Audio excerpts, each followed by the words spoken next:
Just a week after my divorce papers were signed, my ex-husband paraded his perfect new wife across social media like she was the prize he'd been waiting for his whole life. Their wedding wasn't private. Oh no, he made sure everyone saw.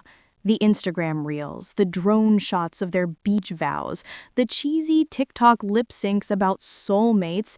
It was like watching my entire life being replaced frame by frame. But what really stopped my heart wasn't the wedding itself, it was her face. Because when I looked closely, beneath the layers of filler, the sculpted jawline, and the perfect Hollywood smile, I recognized her. She wasn't some glamorous stranger. She was the quiet girl from the back row of my high school math class, the one nobody noticed, the one who used to eat lunch alone and avoid eye contact when people whispered about her thrift store clothes. Her name back then was Madison Clark, and if I remembered correctly, she once begged me to sign her yearbook with the words, "Maybe someday I'll be like you." Now here she was, Mrs. Madison Perfect Wife Bennett. The internet was eating her up. Everyone called her flawless, the glow-up of the century, the real upgrade. Comment sections flooded with words that stung worse than any knife. She's everything his ex wasn't. Finally, a real queen. This is what leveling up looks like. They didn't know her the way I did. They didn't know she wasn't born into this shiny world. She clawed her way in, and she didn't care who she stepped on to stay there. For a while, I kept scrolling, torturing myself with their curated fairy tale. But late at night, when my phone screen glowed in the dark and the sound of their fake laughter echoed from clips I couldn't stop watching, something started to shift inside me. This wasn't heartbreak anymore. It was a different kind of fire. And fire doesn't stay contained. The first time I saw them in person after the divorce was at a charity gala downtown.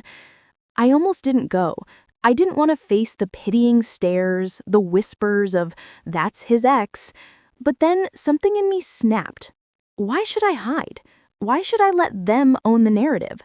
So I put on the sharpest black gown I owned, silk, backless, the kind that makes cameras turn without you even asking, and I walked into that ballroom like it was my stage. The second I stepped inside, heads turned. My ex froze mid-conversation when he saw me, and Mrs. Perfect Wife, tightened her grip on his arm like I was a ghost come back to haunt her. I smiled sweetly, brushing past them like they were just another couple in the crowd. But here's the thing about walking into a room where people expect you to look broken. When you don't, you own it. Conversations shifted toward me. Photographers snapped. People complimented my dress, my confidence, my energy. And the look on Madison's face when someone mistook me for the celebrity guest of the night, it was pure gold. Still, I wasn't satisfied. Attention was nice, but revenge needed patience. The weeks that followed were a game of chess. Madison started flaunting her new role as the it girl of our social circle. Lavish dinners, sponsored brand trips, curated photo shoots where she posed with my ex like they were America's next power couple. She copied the captions I used to write, the same filters, the same hashtags. It was like watching a knockoff version of myself try to take center stage. I knew better than to confront her head on. Instead, I started planting seeds. Subtle things. A story shared at the right moment, a photo posted from the exact restaurant I knew they were about to dine at hours before they arrived. Every move I made reminded her that no matter how hard she tried, she was always a step behind. But the real twist came one night at a mutual friend's rooftop party. I hadn't planned on speaking to her. Honestly, I thought she'd avoid me altogether. But after a few too many glasses of champagne, Madison cornered me near the bar. "You think you're so untouchable, don't you?" she whispered, her perfect smile frozen as guests mingled nearby. I leaned in close, my voice just as soft. "No, Madison, I don't think. I know." For a second, I saw the old girl. The insecure one, the forgotten one, the girl who used to sit alone in the cafeteria. She blinked, and the mask slipped. just a flash, but enough for me to know she wasn't as invincible as she pretended. And if there's one thing I've learned, it's that masks always crack under the right pressure. After that night, my ex-husband started acting strange. Rumors swirled that Madison was insecure, paranoid, even controlling.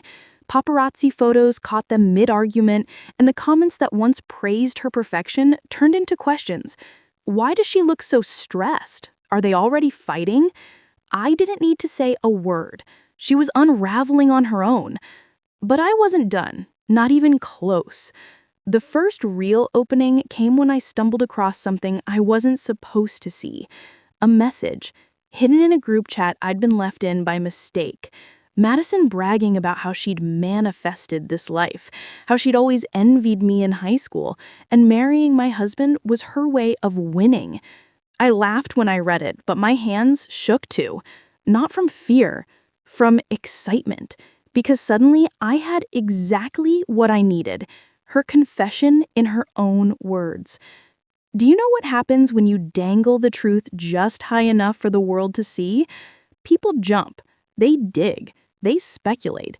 And once the internet starts pulling threads, it never stops until the whole fabric comes undone. I started small, a vague post, a throwaway line, something like, "Funny how some people spend their whole lives trying to become the girl they used to hate." It didn't take long for the comments to catch fire. Speculation, theories, screenshots resurfacing from high school yearbooks. People started piecing together her past, the girl she used to be, the lies she told to erase it, the surgeries she swore were natural.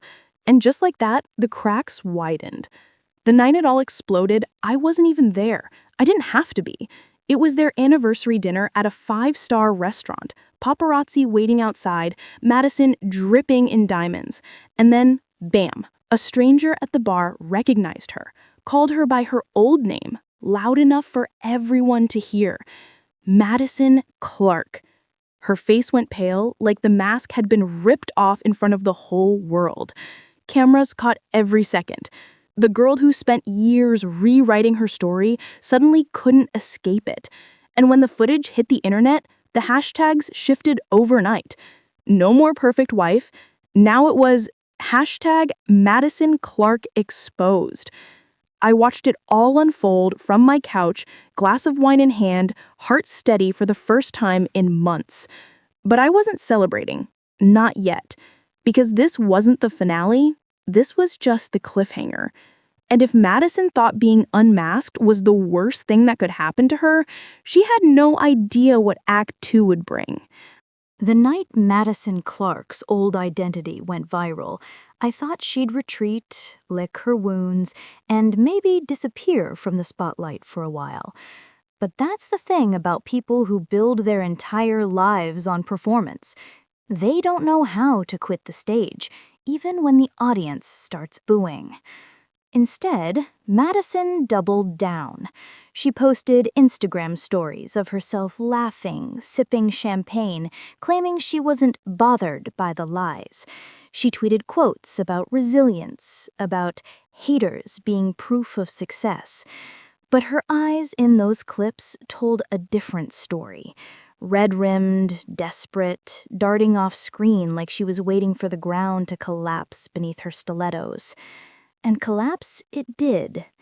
A week later, a podcast dropped an episode titled The Rise and Fall of Madison Clark.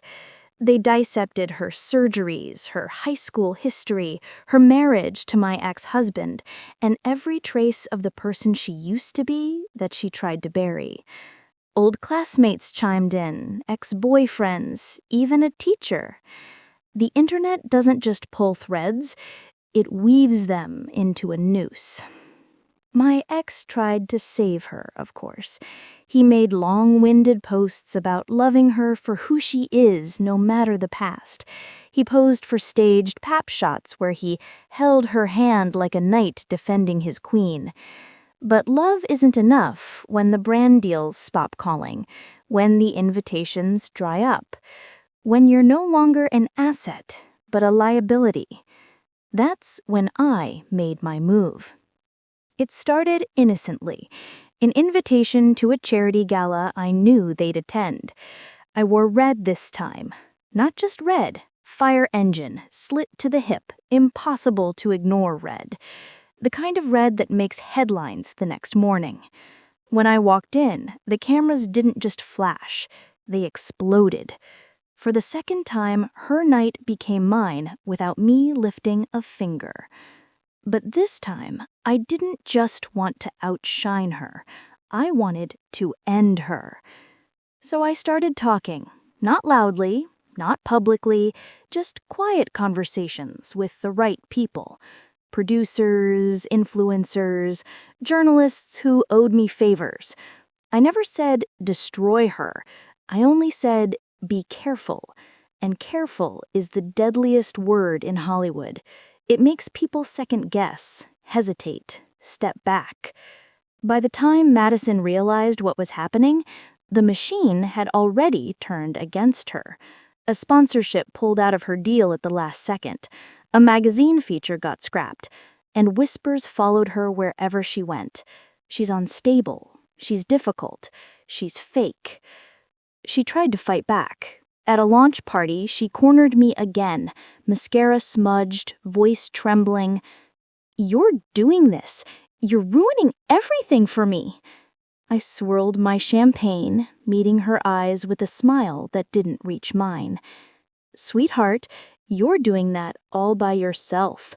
I'm just watching."